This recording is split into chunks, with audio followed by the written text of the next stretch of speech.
कथा श्रवण करने चल रहे हैं। ये गरुड़ पुराण सारोद्धार है। विद्वानों ने मिल करके, विशेषतया राजस्थान के एक पंडित दीन दयालु शर्मा जी हुए, और इन विद्वानों ने मिलकर गरुड़ पुराण का एक सार निकाला कि जब किसी के यहाँ किसी की मृत्यु हो तो ऐसे समय पर परिवारीजन जो शोक करते हैं, गरुड़ पुराण में ही यही लिखा भी गया है कि जब हम आप शोक करते हैं मृतक जीव के निमित्त सोच करके, तो रुदन करते समय, रोते समय आँख और नाक से जो मल निकलता है उस जीव को यमराज के दूतों के वशीभूत होकर के उसका उपभोग करना पड़ता है। इसलिए परिवार पूरा एकत्रित होकर के कम से कम यदि इस कथा को श्रवण करेंगे तो मन जो ज़्यादा व्यथित होता है, व्यग्र होता है, दुखी होता है, तो उस दुख में कुछ कमी आवेगी। और दूसरा, कलौ केशव कीर्तनात्, इस कलिकाल में जप तप मख धर्म अनुष्ठान करने की उतनी आवश्यकता नहीं है जितनी कि भगवान के नाम कीर्तन की है। क्यों?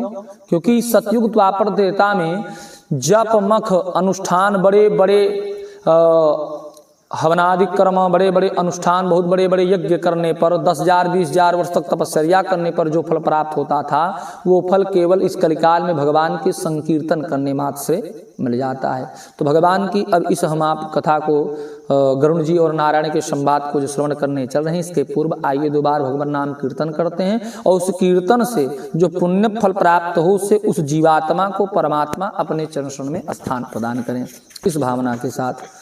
सीताराम सीताराम सीताराम सीताराम सीताराम सीताराम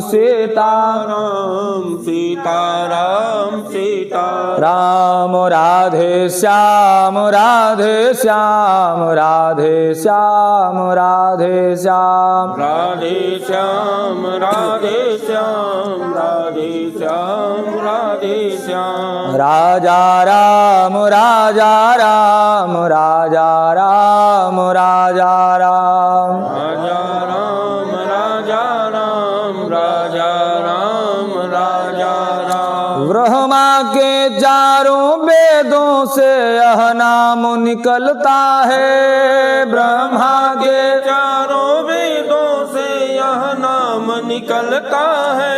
शिव जी के मानस मंदिर में दीपक सा जलता है, शिव जी के मानस मंदिर में दीपक सा जलता है। नारद की बीड़ा पर बजता है कितना सुंदर नाम, सीताराम सीताराम सीताराम सीताराम सीताराम सीताराम सीताराम सीता राधे श्याम राधे श्याम राधे श्याम राधे श्याम राधे श्याम राधे श्याम राधे श्याम राधे श्याम। यह नाम बनाया प्रथम पूज्य गणपति जी को पल में, यह नाम बनाया प्रथम पूज्य गणपति जी को पल भर में। मिल गया यही अवलंब नाम सबरी को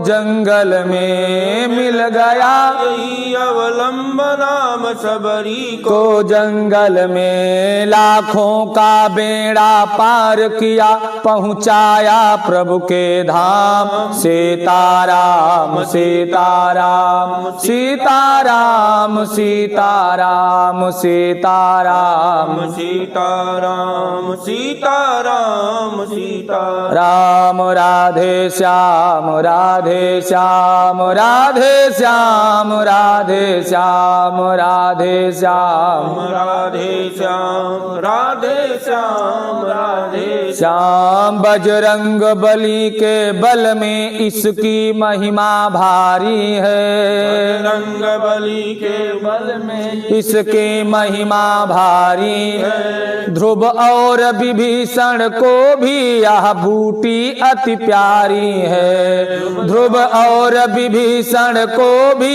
यह बूटी अति प्यारी है। प्रहलाद इसी को जपते थे निशिवासर आठों याम। सीताराम सीताराम सीताराम सीताराम सीताराम सीताराम सीताराम सीताराम। राधे श्याम राधे श्याम राधे श्याम राधे श्याम राधे श्याम राधे श्याम राधे श्याम राधे श्याम। राजा राम राजा राम राजा राम राजा राम राजा राम राजा राम राजा राम राजा राम। बोले गदाधर भगवान की जय हो, गरुण भगवान की जय हो, व्यास भगवान की जय हो, श्री सूत महाराज की जय हो, गरुण पुराण की जय हो, धर्मराज सरकार की जय हो, अपने अपने माता पिता की जय हो, गुरु गोविंद भगवान की जय हो। श्री हरे नमः। गरुड़ पुराण सारोद्धार प्रथमो महात्म्यो धर्म दृष्ट बद्ध मूलो वेद अशकंध पुराण शाखाढयः क्रतुकुसुमो मोक्ष फलो मधुसूदन पाद पूजयति। धर्म जिनकी दृढ़ जड़ है, मूल है, और वेद जिनके अस्कंधनी तनाएं हैं, पुराण रूपी शाखाओं से डालियों से जो समृद्ध हैं। धर्म जिनकी दृढ़ मजबूत जड़ है, वेद जिनके अस्कंद भुजाएं हैं, तना हैं, और पुराण रूपी शाखाओं से जो समृद्ध हैं, यज्ञ जिनका पुष्प है और मोक्ष रूपी जो फल प्रदान करते हैं, ऐसे मधुसूदन भगवान के चरणारविंद का हम आप आश्रय ग्रहण करें। बोले मधुसूदन भगवान की। बाबा व्यास जी लिखते हैं कि नैमिषे अनिमिषे क्षेत्रे रसया सौनकादयः सत्रम स्वर्गाय लोकाय सहस्र सममासत। पवित्र विष्णु क्षेत्र नैमिषारण्य में जहां पर एक निमिष का भी महत्व, उसी को नैमिषारण्य कहा जाता है। ऐसे पवित्र नैमिषारण्य विष्णु तीर्थ में शौनक आदि 88,000 महात्मा जन एकत्रित होकर के स्वर्ग प्राप्ति की कामना से एक सत्र नाम के यज्ञ का आयोजन किया, जो 1000 वर्ष पर्यंत तक चलना था। यह सत्र नाम का 1000 वर्ष पर्यंत तक चलने वाला यज्ञ चल रहा था, जो 1000 वर्ष तक चलना था। उसी यज्ञ के मध्य में तदा एकदा तु मुनयः प्रातर्हुत हुताग्नयः सत्कृतं सूतमासीनम प्रपक्षरम अतियादरात। एक दिन प्रातः कालीन बेला में संध्या बंदन हवनादि कर्म से निवृत्त हुए सभी ऋषिगण उच्च आसन पर व्यास पीठ पर विराजमान महात्मा श्री सूत जी से प्रश्न करते हैं। ऋषियों ने पूछा, ऋष्या ऊचुः कथितो भवता सम्यग् देवमार्ग सुखप्रदः इदानीं श्रोतुमिच्छामि यम मार्गं भयंकरम तथा संसार दुखानि तत्क्लेशक्षयी साधनम एहि कामुस्मिकां क्लेशान यथावद वक्तुमर्हसि। ऋषियों ने कहा कि हे परम ज्ञानी श्री सूत जी, आपने भगवान की भक्ति का, भगवान के तत्व को प्राप्त करने का, भगवत तत्व को प्राप्त करने का अनेकों मार्ग, अनेक पुराण की कथाओं के माध्यम से हमको बताया, जो सुख प्रदान करने वाला है, वो हमने सुना। अब इस समय हम लोग भयंकर यमलोक के मार्ग की कथा को श्रवण करना चाहते हैं। जैसे इस संसार सागर में जीव जन्म लेने के पश्चात इहलोक और परलोक में पहुंच करके यातना आदि का, पीड़ा का, दुख का उपभोग करता है, वैसे सब चरित्र को हम श्रवण करने की इच्छा करते हैं। सूत उवाच, तब सूत जी बोले, शृण्वद्धं भो विवक्षामि यम मार्गम सुदुर्गमम सुखदम पुण्यशीलानाम पापीनाम दुखदायकम यथा श्री विष्णुना प्रोक्तम वैनितेयाय प्रक्षते तथैव कथयिष्यामि संदेहे क्षेदनाय वः। तब महात्मा श्री सूत जी कहते हैं, सौनक आदि ऋषियों, आप लोग सावधान होकर के सुने। आप लोग जो पूछते हैं वह कहता हूं। मैं अत्यंत भयंकर, जो बहुत ही भयावह दुख को, पीड़ा को प्रदान करने वाला यमलोक का मार्ग है वो, और यमलोक में प्राणी पहुंच करके जिस प्रकार से यातना का उपभोग करते हैं, मैं कहता हूं यम का जो मार्ग है यह भयंकर, बहुत दुर्गम है और भयंकर भयावह पीड़ा प्रदान करने वाला है। और लेकिन सुखदम पुण्यशीला नाम पापी नाम दुखदायकम, यह धर्मात्मा जीवों को सुख प्रदान करने वाला और पापात्मा जीवों को पीड़ा प्रदान करने वाला है। जिस प्रकार का प्रश्न आप लोगों ने हमसे किया है, यथा श्री विष्णुना प्रोक्तम वैनितेयाय पृक्षते तथैव कथयिष्यामि संदेहे क्षेदनाय वः। जैसा प्रश्न आप लोग हमसे करें ना, इसी प्रकार का प्रश्न वनिता पुत्र भगवान के वाहन और परम भक्त गरुड़ जी ने भगवान नारायण विष्णु से किया, और भगवान ने उनके प्रश्नों का जैसे उत्तर दिया वही नारायण और गरुड़ संवाद हे ऋषियों में आप लोगों को सुनाता हूं। कदाचित सुखमासीनम वैकुंठम श्री हरिम गुरुम विनयावनतो भूता प्रवक्ष विनता सुतः। एक समय भगवान नारायण वैकुंठ में अपने सुखासन पर बहुत शांतिचित अवस्था में प्रसन्न मुद्रा में विराजमान थे। भगवान को शांतिचित और प्रसन्न जान करके विनता के पुत्र गरुड़ जी ने बड़े विनयावन भाव से भगवान से प्रश्न किया। गरुड़ उवाच, गरुड़ जी कहते हैं, भक्ति मार्गो बहुविधा कथितो भवता मम तथा च कथिता देव भगतानां गतिरुत्तमा अधुना श्रोतुमिच्छामि यम मार्गम भयंकरम त्वद्भक्ति विमुखानाम च तत्रैव गमनम सुतम। गरुड़ जी कहते हैं, प्रभु आपके द्वारा हमने भक्ति के मार्ग को भली प्रकार से सुना, जाना, समझा, और आपके भक्त जनों की जो उत्तम गति होती है वो भी हमने सुना और जाना। लेकिन इस समय हम भयंकर यमलोक के मार्ग की कथा को श्रवण करना चाहते हैं। प्रभु पुराणों के माध्यम से मैंने यह सुना कि त्वद भक्ति विमुखानाम च तत्रैव गमनम श्रुतम।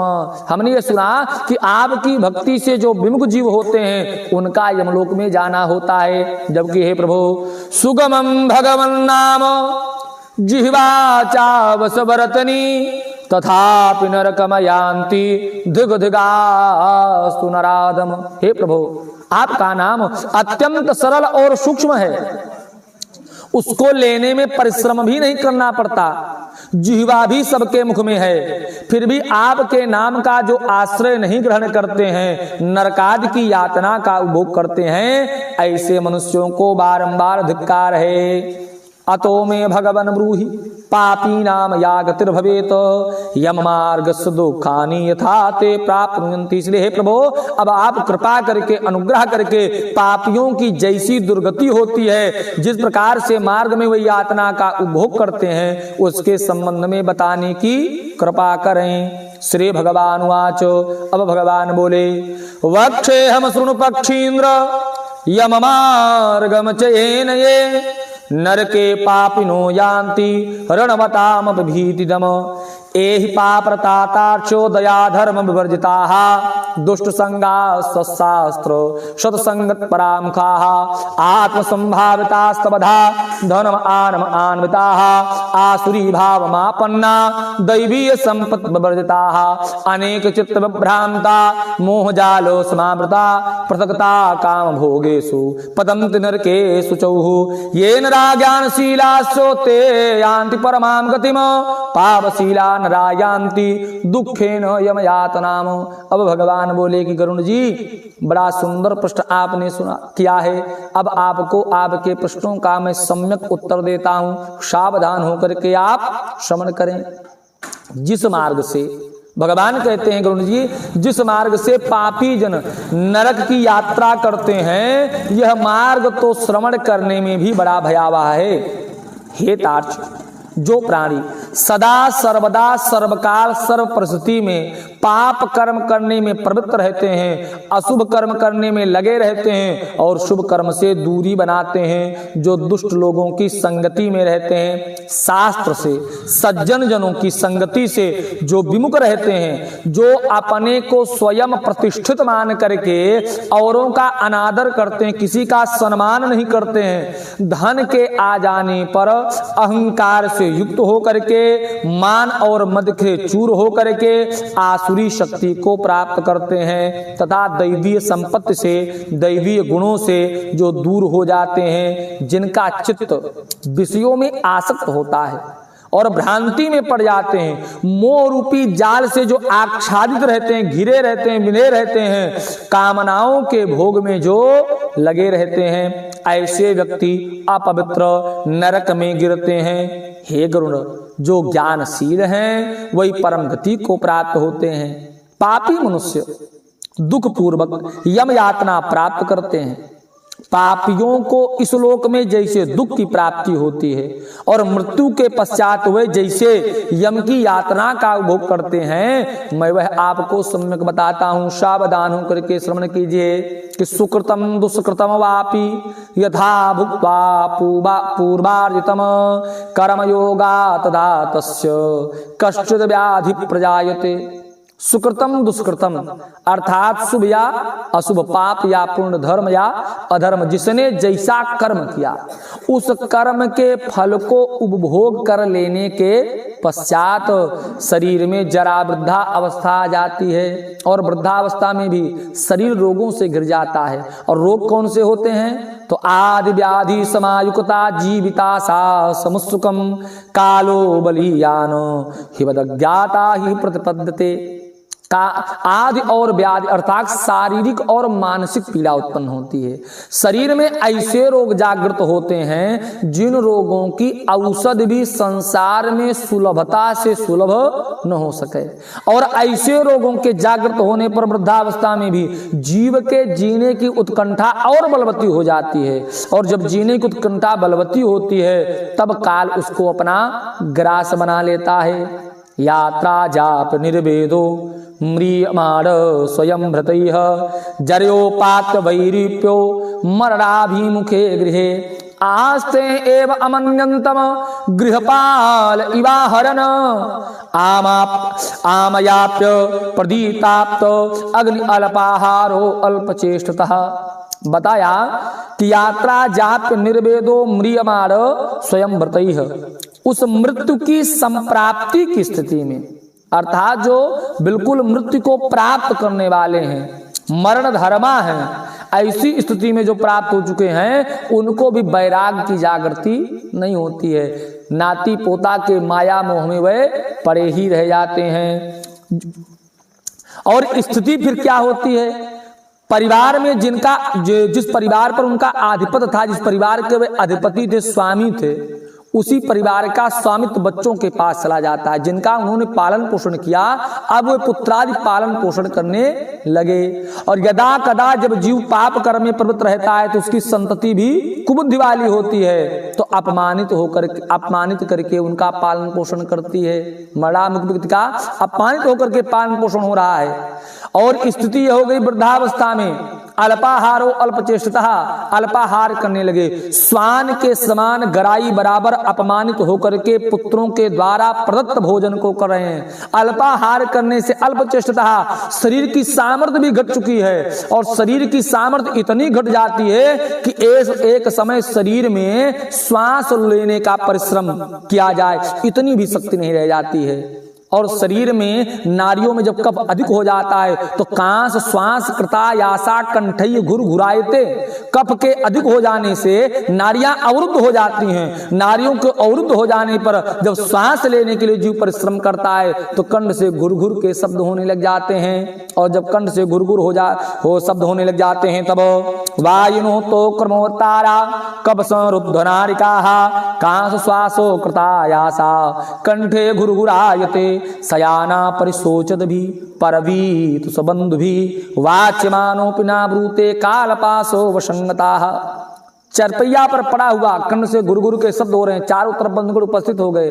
अपने बंधु बांधवों के मध्य में लेटा हुआ मरणधर्मा मृत्यु को प्राप्त होने वाला वह जीव पड़ा रहता है, लेकिन किसी के बुलाने पर बोल नहीं पाता। क्यों? काल पास वशंगतः, काल के पास रस्सी में वशीभूत हो चुका है।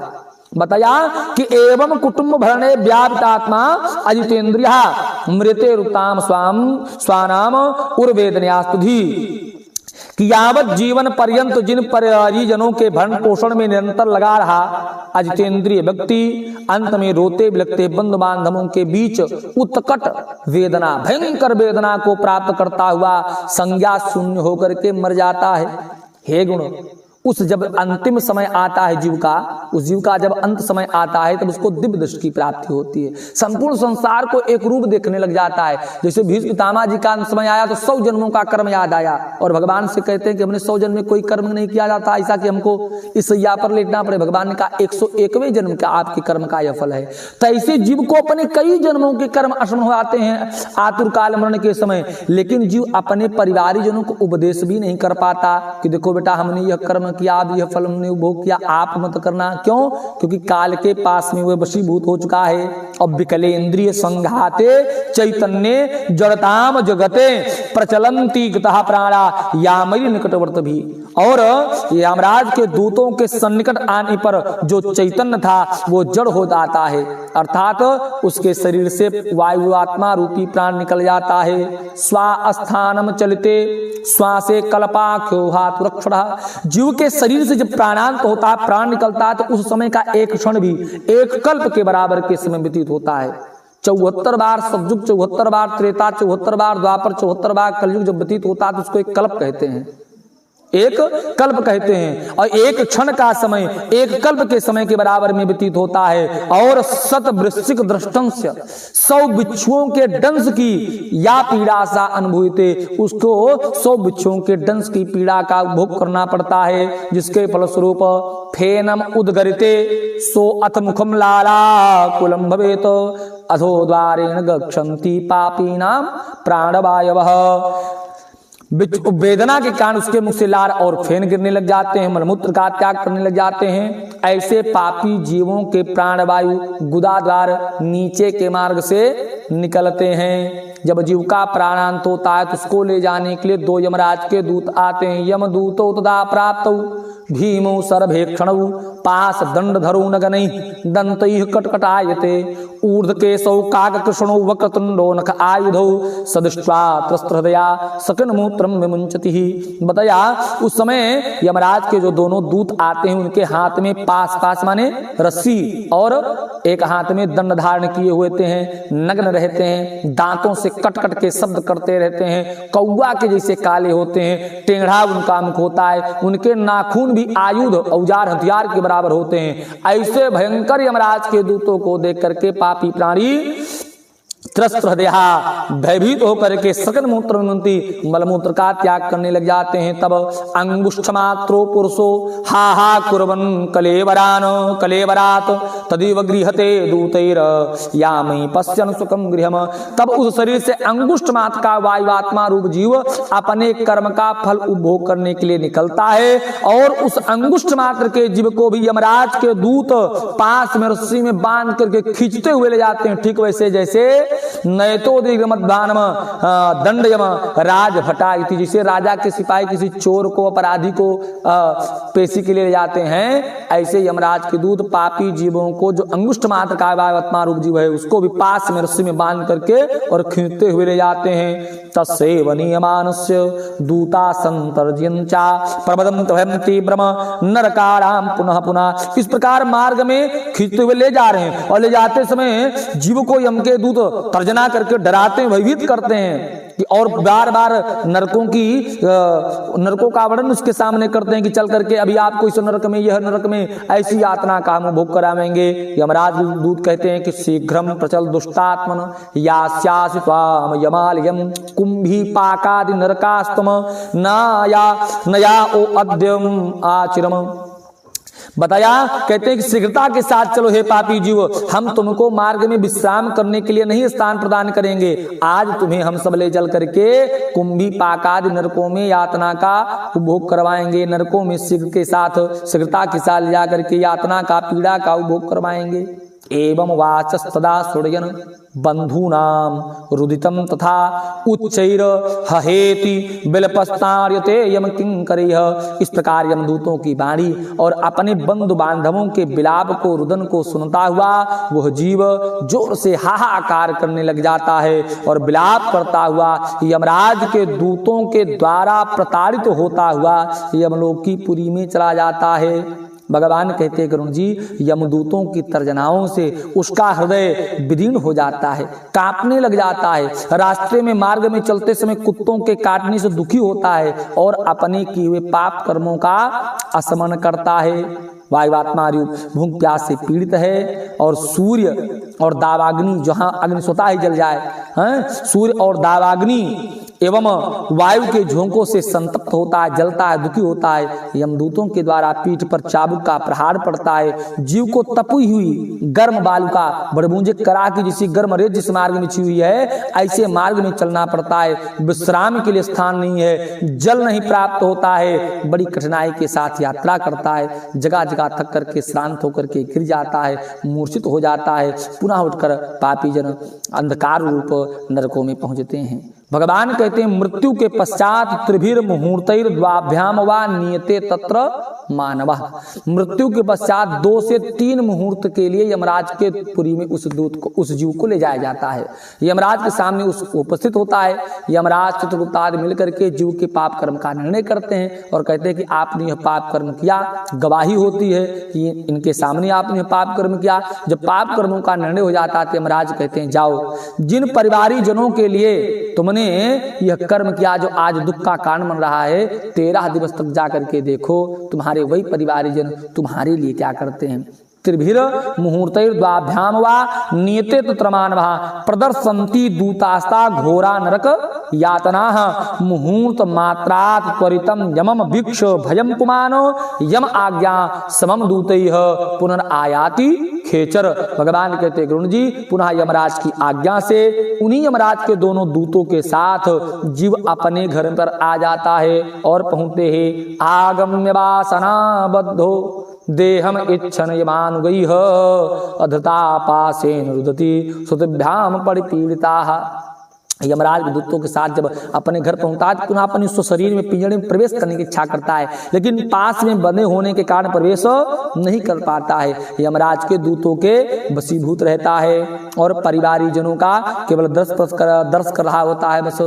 भगवान कहते हैं, भुगते पिंडम सुतैर दत्तम दानम चातुरकालिकम तथापि नास्ति तार्क्ष या तार्क्ष तृप्तिम यान्ति न पातकी।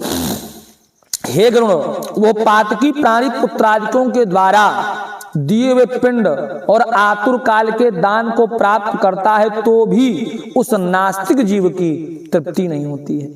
पुत्रादिकों के द्वारा पापी जीवों के उद्देश्य से किए गए श्राद्ध, दान और जलांजलि के प्रभाव उनके पास ठहरता नहीं है, उसका फल उनको प्राप्त नहीं होता। पापनाम नोपतिष्ठन्ति दानम श्राद्धम जलांजलि अतः छदव्याकुलायान्ति पिंडदान भुजोपिते। अतः लेकिन जो परिवार में किसी के मृत्यु होने पर पिंडदान नहीं करते हैं, भाई हमारे घर में जिसकी मृत्यु उसको वो धर्मात्मा की पापात्मा, इसके निर्णय करने के अधिकारी हम आप नहीं हैं। घर में किसी की मृत्यु हो रही है तो हमारा यह कर्तव्य है उस जीव की सदगति के निमित्त हम आप उपाय करें। और भवंत प्रेत रूपास्ते पिंडदान वर्जिता अकल्प निर्जरारण्य ब्रह्मदुग्धा। जो माता पिता या परिवार में किसी के मृत्यु होने पर पिंडदान नहीं करते हैं, वह भवंत प्रेत रूपास्ते प्रेत होते हैं, पिंडदान से जो रहित हैं और कल्प पर्यंत निर्जन वन में बहुत दुखी होकर के भ्रमण करते हैं। न भुक्तम क्षीयते कर्म कल्पकोटि सतैरपि अभुक्ता यातनाम जंतुर मानुषम लभते नहीं। सैकड़ों करोड़ों कल्प व्यतीत हो जाए, एक दो नहीं, सैकड़ों करोड़ों कल्प का समय व्यतीत हो जाए, लेकिन हमने जो कर्म किया है जब तक अपने उस कर्म का चाहे शुभ उसका हम फल नहीं भोग कर लेते, वो कर्म समाप्त होने वाला नहीं है। अतो दद्यास्तः पिंडान दिनेषु दशसु द्विज प्रत्यहम ते विभज्यन्ते चतुर्भागई खगोत्तम। भगवान कहते गरुण जी, इसलिए जीव के मृत होने पर या माता पिता के मृत होने पर पुत्र को उनके निमित्त 10 दिन तक पहले प्रथम प्रदान करें। वो जो 10 दिन तक प्रदान करते हैं उस प्रदान के 4 भाग होते हैं। मिलता किसको है?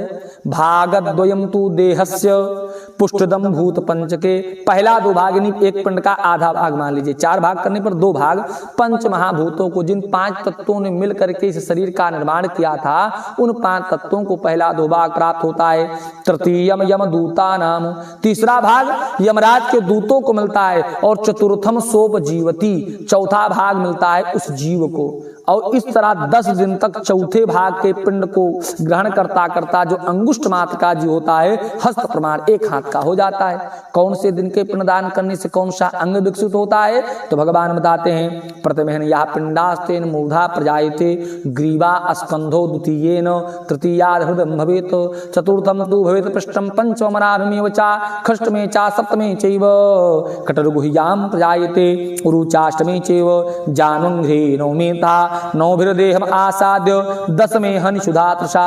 भगवान कहते पहले दिन जो पिंड दिया जाता है उससे उसका सिर विकसित होता है। दूसरे दिन के प्रदान से ग्रीवा यानी गर्दन और स्कंद कंधा, तीसरे दिन के प्रदान से हृदय, चौथे दिन के प्रदान से पृष्ठभाग पीठ, 5वें दिन के प्रदान करने से नाभि, 6ठे और 7वें दिन के प्रदान करने से क्रमशः कमर और गुह्यांग उत्पन्न होते हैं। 8वें दिन के प्रदान करने से उरु माने जांघें, और 9वें दिन के प्रदान करने से जान माने घुटने तथा पैर बनते हैं। इस प्रकार 9 दिन तक किए गए पिंड से पिंडदान के फलस्वरूप उत्पन्न पिंड हस्त प्रमाण शरीर को धारण करके एकादशा और द्वादशा में दिया हुआ भोजन ग्रहण करके 13वें दिन, जैसे बंदर की झुंड में किसी एक बंदर को आप पकड़ लो, सारे बंदर दौड़ पड़ते हैं, लेकिन पकड़ा ही लिया आपने किसी बंदर को, अपने ग्रुप में उसको शामिल नहीं करते, उसको छोड़ करके सारे बंदर चले जाते हैं। ऐसे ही जैसे अपने समुदाय को छोड़ करके मदारी के साथ बंदर अकेला चला जाता है, ऐसे ही यमराज के दूतों के साथ उनके पास में भूत होकर के वह पापी जीव यमलोक की पुरी के लिए चला जाता है। अहन्यनी वै प्रेतो योजना नाम शतद्वयम चत्वारि शतसप्त दिवारात्रेण गच्छति। वह प्रेत प्रतिदिन दिन और रात मिला करके 247 योजन की यात्रा प्रतिदिन उसको करना पड़ता है।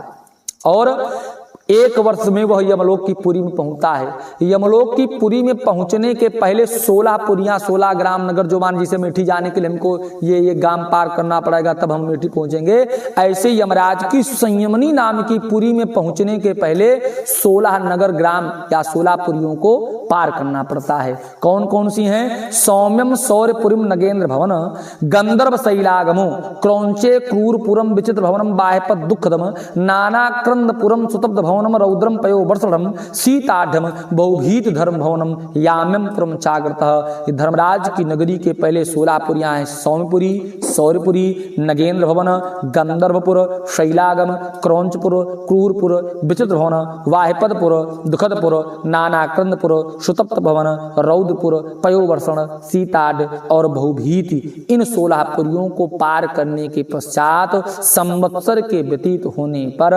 पिंड से उत्पन्न हस्त प्रमाण शरीर का त्याग करके अंगुष्ठ मात्र का वायुवात्मा रूप जीव अपने कर्म के फल को उपभोग करने के लिए यमराज के दूतों के साथ यमलोक की पुरी में प्रवेश करता है। श्री गरुड़ पुराणे सारुधारे पाप नाम अहिकाम स्मित महात्म्य नारायण चरण कमल अर्पणमस्तु। बोलो गदाधर भगवान की।